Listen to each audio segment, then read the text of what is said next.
So let's talk about the next generation of pulsar timing system. This is based on a hybrid cluster composed of CPUs and GPUs, graphics processing units, built into a single server.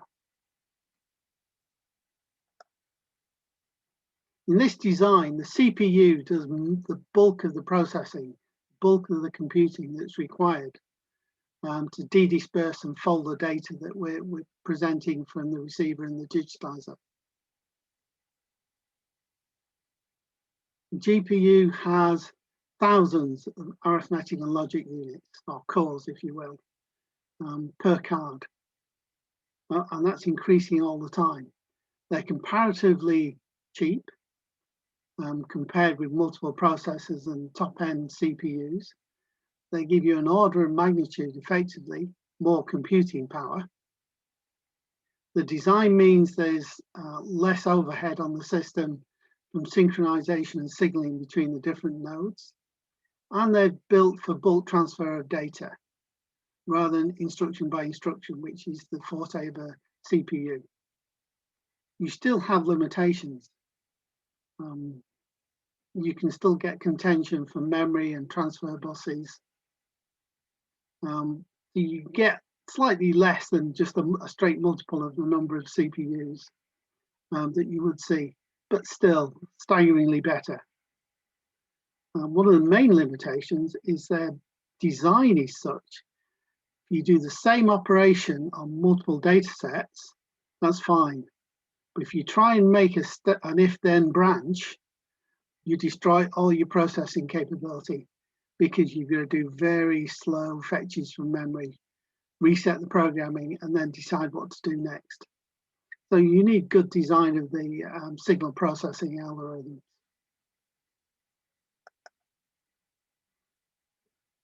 This is a quick look at the architecture, and this is based on the Fermi GPU from NVIDIA.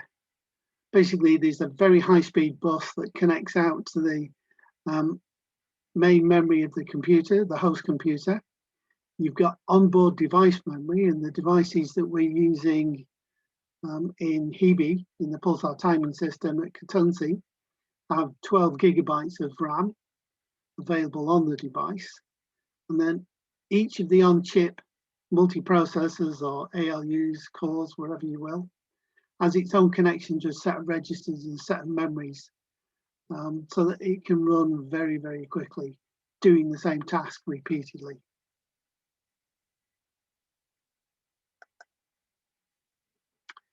Not all GPUs are equal, though. You need to make a careful selection of the device to get the best performance and the best value for money. So the consumer gaming GPUs are very powerful, very good for compute-intensive operations, but their I/O is a little less stable. They're meant for processing images stored in the onboard memory. Scientific GPUs, there is a development stream that focuses on what we need for scientific processing. They have better I/O capabilities because they're a slightly different design, but they're a lot more expensive. At time of writing, we were looking at 5-fold price differences depending on the elements that you buy. The software environment that you use, i.e. who you buy the equipment from and what software you use to support its operation, also has an impact on performance. The two main standards, CUDA from NVIDIA and OpenCL, we've shown a little example of the differences in performance from the two, along with a comparison with CPU-based performance and the graph on the bottom left-hand side.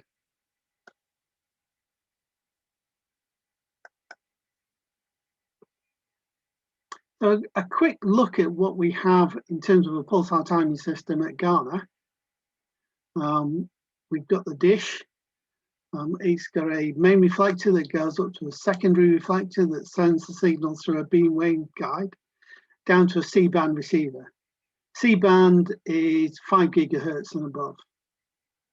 We've got two antennas in the receiver, so we're looking at two polarizations.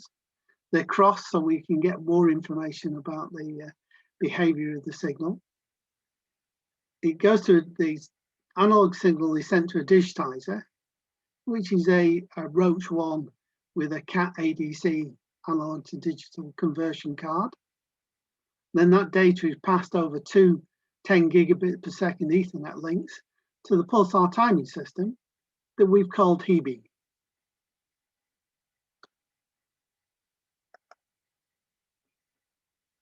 And here's just some photographs from the actual installation. So if you look up to the roof, you may be able to see the receiver in the gap from where you're sitting. The digitizers in the equipment mapping rack in the equipment room, the other side of the control space. In the next rack along is the Pulsar timing system, HEBE.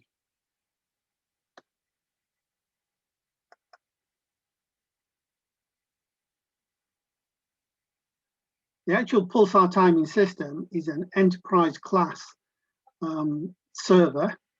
So it's built to a robust standard. It's not a home computer, but it's a little better than that.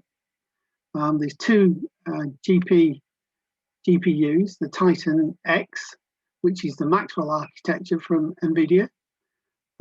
We need two because the amount of data that comes through, one GPU cannot handle all the information, but we can split it into two, as we did before with lots of elements in the Beowulf clusters. We've got a striped disk, so we can write the information directly to disk and process it offline if we wish to. That's about 20 terabytes. It's arranged as a stripe so that we can write one block of data to one disk, the next block of data to another disk, and so on until we get back to the beginning, which should have completed its operation by then. That means we get faster disk access without having hugely specialized systems. We've got a mirror disk for storing programs and other information we wish to keep, and there's a hot swap spare. So if one of the disks goes faulty, the system will automatically reconfigure to use the spare disk, and we can replace the faulty one at our leisure. We've got 128 gigabytes of RAM in the host system. That means we can receive the data over the two 10 gigabyte Ethernet interfaces, which are here in the middle. It goes into the RAM, and that can buffer this information in case we've got a slow startup or a problem with the GPUs, or we get a sudden burst of data and we need to desynchronize what comes through here with the performance here. It enables us to do other things, and we'll talk about that in a minute as well. Again, I'll stop at this point, so if we've got any questions or anything you want to clarify, just shout up and we'll see what we can do.